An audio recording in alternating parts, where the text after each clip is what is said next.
Welcome to Mother's Haven, a podcast where mothers are challenged to try for more through access to help, hope, and a pathway to healing. Every mother goes through various phases and seasons where they daily navigate distress, discomfort, and wholesome experiences. I have personally walked the path of various pain points and experienced certain life changing situations in my own journey, which actually brings me here to offer you a hand to help, a voice of hope, and a pathway to healing. Each time you listen, a rush of liberation comes through because I'm here to validate your freedom and also to challenge you to be a mother and much more.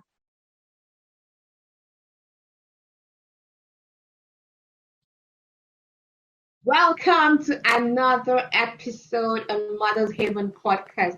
We have been having a beautiful time with Dr. Zainab, known as the Sleep Nanny, and she really gave us a lot of insights with how the tips that you can use to help babies actually sleep better, to help toddlers have good sleep habits.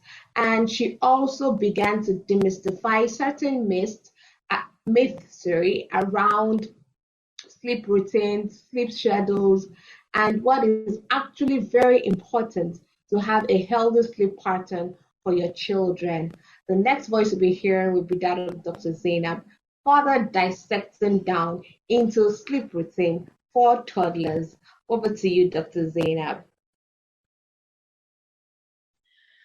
Talking about routines, I'm just going to explain what exactly are routines, because this is something I feel like a lot of people don't understand, even though they think they do. Some people do understand, but some people don't. They think sleep training is just about routine or a fixed routine or a fixed schedule. I don't believe in anything being fixed. You know why?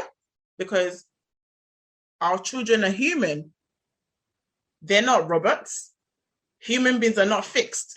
Do you agree with me, Are we fixed as human beings? No, at all. Absolutely not. We're not. We're not fixed. So how can you possibly fix, a child?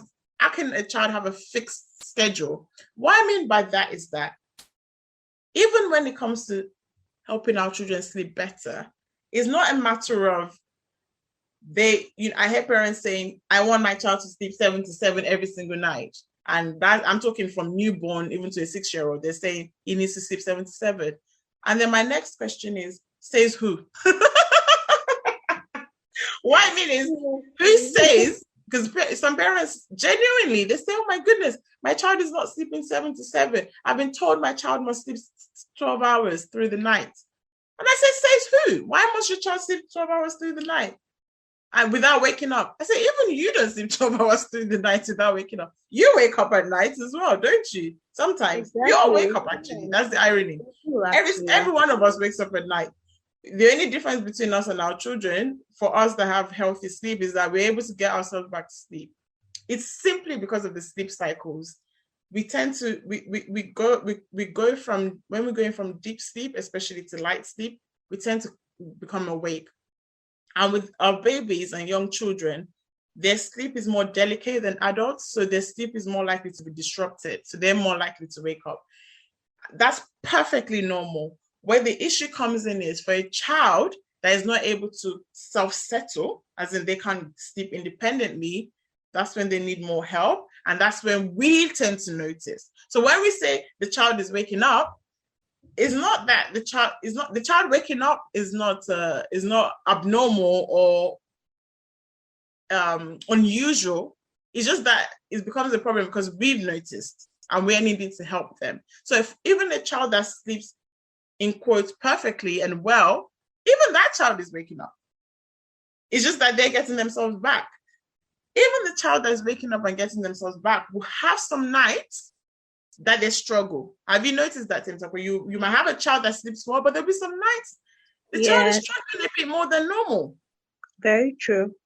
Yeah, and it's because of what I just said. It's not fixed. They're human. The same way you have bad nights, I have bad nights, where for some reason I'm just, maybe because I've been stressed that day, I might struggle a bit more to fall asleep than usual.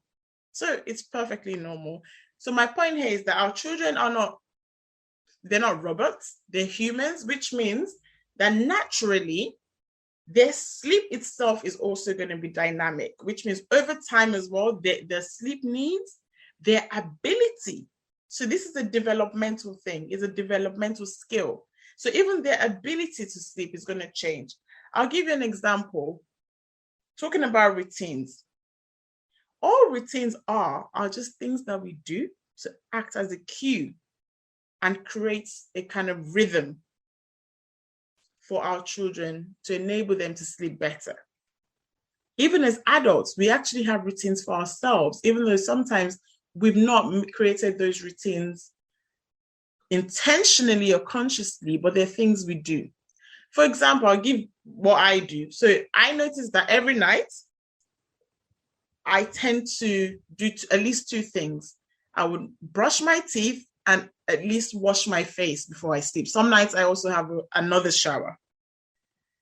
Change into my pajamas and I go to bed, and I usually sleep in a certain position in bed, and I usually sleep a certain way. Do you sleep a certain way? Temitope, you probably do. You have a favorite position. Yes. All of that, and so all these things I've done leading up to me even laying in bed and positioning myself a certain way, that's actually my routine, my bedtime routine. I've not purposely developed that routine, but that's my routine because I noticed actually this is what I do. And if I do that, I'm more likely to sleep better. For nights where I've somehow skipped that, maybe I just feel so shattered and I just couldn't be bothered to, I don't know, maybe wash my face or something. I usually don't feel as good when I'm going to sleep. So when we use routines for our children to act as those cues, it tells your body it's time to sleep. It helps the child to wind down from the day's activity. What you put in the routine, however, is what determines how effective that routine is going to be. Some parents tell me they have a routine, and when I say, what's your routine? They tell me I give my baby, dinner, and then they change to their pajamas, they go to their room, and they watch Cocomelon on their tablet in bed until they fall asleep. That's their routine. And then I say, how is that going and how's that working for you? Oh, he doesn't sleep very well. So that tells me that actually you have a bedtime routine, but the bedtime routine is not effective for you, for your child. And from that example I gave, I mean, I can see many reasons why that wasn't working, but that's just to give you an idea of having a routine or a schedule. These are words we throw out there, but what we need to understand is, what does that mean? So when someone tells you they have a schedule for their child, a fixed schedule, or they have a routine, you have to take it, at the surface level and understand that you don't actually know what that means for that person.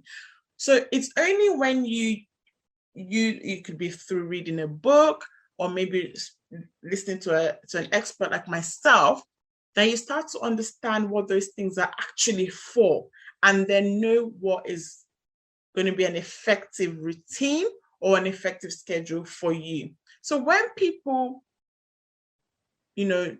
look down on, or they talk poorly about having sleep schedules or having sleep routines, it could just be because of what they've seen. Maybe they see that, this family, they feel, or that person perceives that the children are on a strict routine, that maybe that person feels like it's too rigid for them. Maybe they feel, actually, this is too rigid. I can't let my children be on such a rigid schedule. But maybe that's what works for that family. And maybe for you, it doesn't work. Then we need to find what works for you. So, but the point is, it has to be something that works for the family, something that, and everything we do as experts is evidence-based, meaning that there's a understanding behind it. So it's not just, we won't just say, just your baby must, for example, I would never tell you your child needs to be in bed at 7 p.m.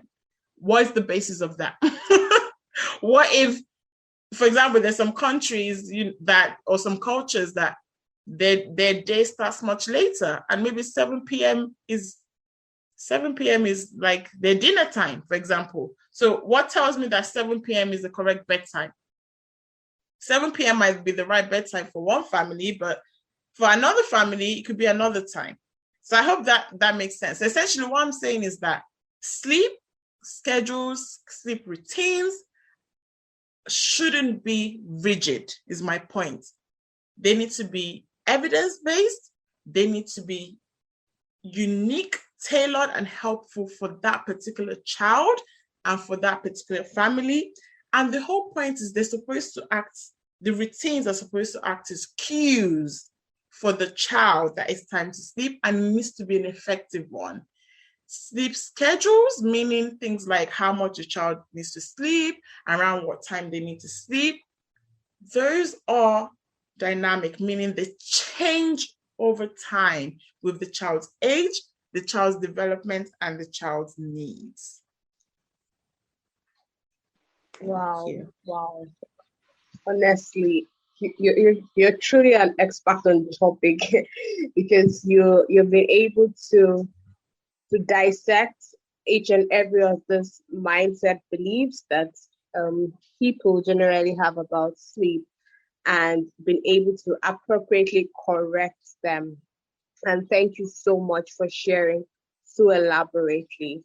Okay, so I'll quickly jump into my last question, which will be, so can you give us simple practical tips that mothers who basically have children or caregivers who are currently taking care of infants and toddlers can begin to implement to be able to help the child fall asleep better and healthier, and also basic good sleep habits that caregivers can inculcate into these children, these babies, to be able to help them have better sleep cycles, and that everyone can sleep and enjoy life better.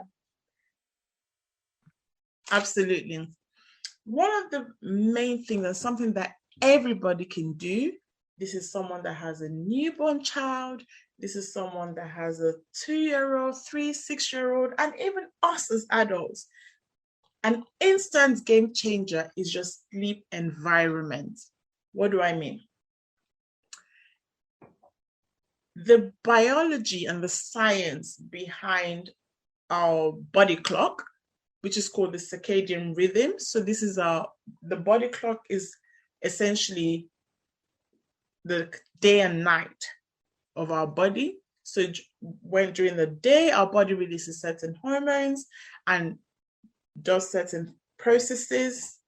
And during the night, it stops releasing certain hormones and starts releasing certain hormones and goes through certain processes. Now, the best way to get the best out of our sleep is to make sure that our external environment matches that body clock. And it's very simple things. For example, it's good to have a very calm environment when it's time to sleep. Some people would argue with me and say, I sleep best when the TV is on. I sleep best when there's noise around me. Or they'll say, my baby sleep best when the Hoover's on, when the TV's on, and when there's a lot of noise. I'm not going to argue about that with you. Maybe you do sleep better when there's noise on, or maybe you feel your baby sleeps better. However, naturally, with the way our body works, with the sleep cycles and the body clock, like I said, a calm, quiet, cool environment tends to allow our bodies to rest better. It allows us to go into the sleep cycles and get into the deepest stages of sleep. Those deeper stages of sleep are so crucial because that's where we get the restorative sleep. That's, there's sometimes you sleep and you wake up and you feel like, yes, I've rested. And then sometimes you sleep and you wake up and you just feel cranky, like, did I really sleep? And you look at the time and you're like, I've slept for however many hours you slept, and yet it feels like I've not slept. And there's some other times you sleep and you're like, oh, that was brilliant. So that's what I'm referring. That's what the restorative sleep is. You wake up and you feel good. It tends to be when we have this kind of that lovely environment that we get that kind of sleep. And even the timing as well, when we sleep before midnight time and we're asleep around that midnight and kind of early hours of the morning as well, we tend to get into that deep sleep then as well, which is very restorative. So I've said calm, quiet environment, and also the darker the better. The darker the better. Some people argue that most people tend to agree that they sleep better when the light is off. But some people argue that, I sleep better when the light is on. And in fact, I've had a few people say that, and I tell them, okay, is there any reason the light is on? Are you scared about something? And I tell them, okay, just try with the light off, just for a night or two. And then they come back and say, actually, I slept much better. So sometimes it's actually more of our own fears and assumptions that make us feel these things. But then when we try it out, we actually notice. So a dark, calm, quiet environment tends to give us tends to get the best out of our sleep to match our body clock. And it's part of that, like I said, is because of the hormones. So, for example, one of the sleep hormones called melatonin is usually secreted when it's dark, with the way the body clock is. So when we have the light off, it allows the hormones to be secreted, and that allows us to feel more sleepy and we sleep better. The other thing is to do with the temperature. So you don't want your room to be too hot or too cold. So you want a kind of optimal cool environment. And this thing I'm talking about is for our kids as well. And I'm hoping, as I'm telling you this thing, but you can probably start to see where a lot of us are making mistakes, even from the first weeks. Because sometimes parents would put their baby to sleep in a very chaotic, very loud environment. And they're wondering, why is this child not asleep? Surely if I just, put them here while everything is going on, it should be okay. So if we just allow them to, especially, and the irony is we can start this with our newborns, even from the early days, from like 2 to 3 weeks, and certainly by 6 to 8 weeks, we can already start to allow them to sleep in this nice, calm environment. So everybody can do that. Absolutely, everybody can. Other things to do. Now I'm going to go more with the children, and it's something I've mentioned before when we talk about routines. I said earlier that routines act as a cue, and they create rhythm for the child. They create rhythm for us as well. So even from those early weeks, like I said, we can start to create routines and rhythm for our babies.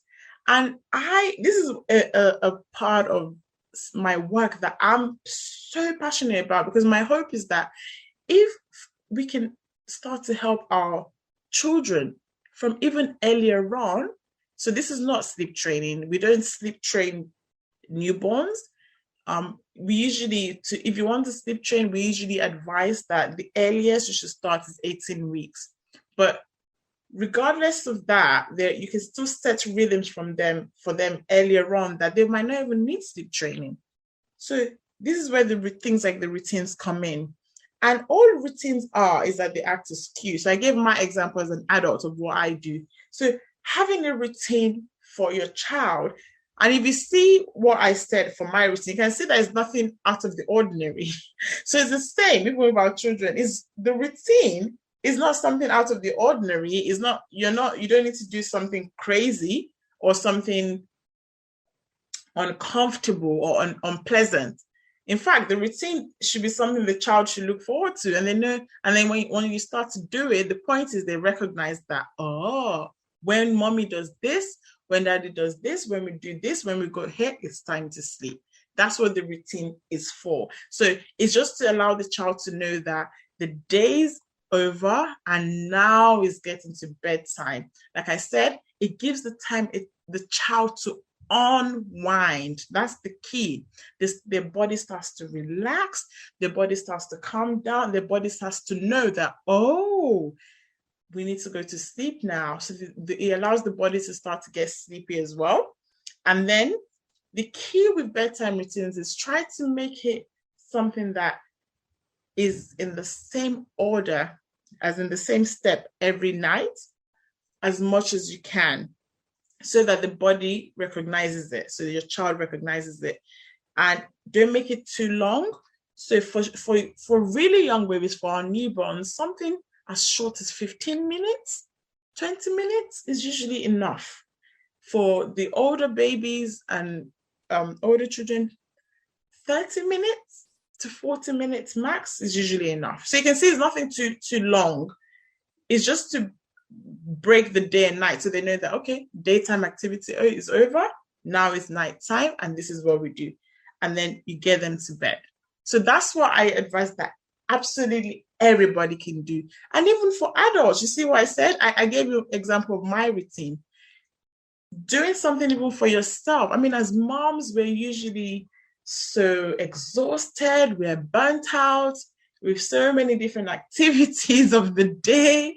You're probably working in an office, or you have your own business, or you're married. Maybe you have 1 or 2 or 3 or 4 children. So moms are usually so overwhelmed by the end of the day. Just taking maybe 20 minutes at the end of your day to just unwind.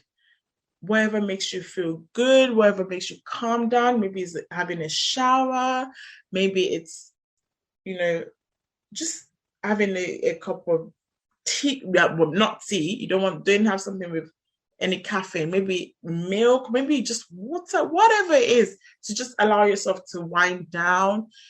You change your clothes and allow yourself to go into bed. One key thing to try to avoid is that for the children, avoid screens for at least, make sure that there's no screens at least an hour before bedtime.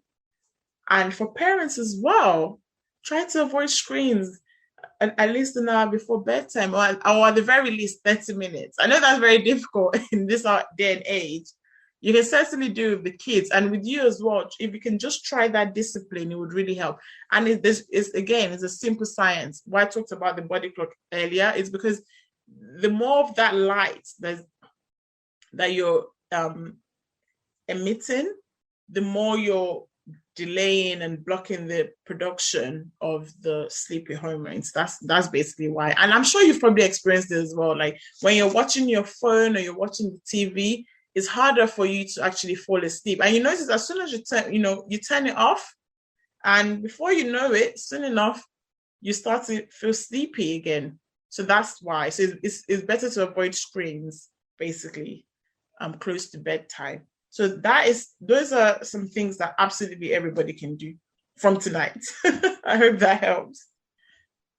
Absolutely, it helps. You've been of great help. I love the quick tips talking about the calm environment, temperature, avoiding screens. Wow, this is another topic entirely for parents, because everywhere now the kids are with their gadgets on Coco Melon or whatever it is, and this actually takes their time, and then they carry it on till bedtime. And we've learned that it's not really the best. As much as possible, take this away from them an hour before bedtime. Thank you so much for elaborately sharing, as I said earlier. So if our listeners would like to reach out to you, because I know you run a program or a one-on-one for parents and mothers who have difficulties in getting their kids to have a good sleep habit, a good sleep pattern, or mothers who are actually sleep deprived because they have not been able to find a way around this. And of course, It could also be because of lack of knowledge. So how can they reach out to you? How can they connect with you? And if there's any final words you want to say as well. Absolutely. So the easiest way to reach out to me at the moment is I have an Instagram page called Dr. Zainab Sleep Nanny. So that is DRZAINAB, and then it's sleep, SLEEP, and nanny, NANNY. So Dr. Zainab Sleep Nanny. You can send me a DM. A lot of people find it easy to just send me a DM on my Instagram page, and I have a lot of conversations with moms and a few dads actually on my DMs. You can also send me an email if you'd like. Not everyone is on Instagram, so my email address is support@littlesleephelpers.com. So that's support as in SUPPORT at little as in little person, LITTLE, sleep, SLEEP, helpers as in help, and ERS.com. So send me an email as well if you have any questions. If you're not sure, just go ahead. I will soon be on Facebook as well. So you might, depending on when you listen to this, my handle will be Dr. Zainab Sleep Nanny. I do help, like I mentioned earlier, from as early as newborns. And in fact, I'm now teaching parents that before they actually have their child, so at the pregnancy stage as well. And I'm going to be running more webinars. So if you're listening and you feel like, oh, I'm not quite, just you want some more information, more education, I will be running webinars. But something that can help you straight away, I have a sleep guide that you can get, and you can grab that even if you're not on, even if you don't tend to use Instagram. But the easiest way, there's a link in the bio of my Instagram where you can get that sleep guide. It is about how you can, it's a quick guide. It's about 9 pages or so. It's a quick guide to helping your little one sleep better without leaving them to cry out. And it goes into a bit more details than what I've been able to cover today. So you can get that. That's a good place to start with me, and it's free. So yeah. Any last tips or any last help? Yeah, so it's I educate. Like I said, just ask me any questions. Ask me a question. Just send me a message on Instagram. Send me an email. Just get the guide. It's a good place to start. Thank you so much. Thank you. I loved how you even mentioned that even for expectant mothers, there's a way around it for them as well. Absolutely. So absolutely. Oh wow, that's so awesome. So please, our listeners, are you an expectant mother? Are you a caregiver? Are you a grandparent? Are you an aunt, an uncle, whoever? Please reach out and get the help, the knowledge, the wisdom that you need to triumph and sleep well and live a more happier and joyful life. Thank you once again, Dr. Zainab. It's been an amazing and a valuable time. Thank you so much. Thank you. Thank you for joining us on this episode on Mother's Haven podcast. I believe you've had a life-changing and liberating experience. To connect with us or reach out for support, we got you. Kindly send us a DM on Instagram at Mother's Haven or on mothershaven.com. Also, kindly hit the subscribe button to catch every new episode of our validating and inspiring content. Do also leave us a review. We'd love to hear from you. Thank you.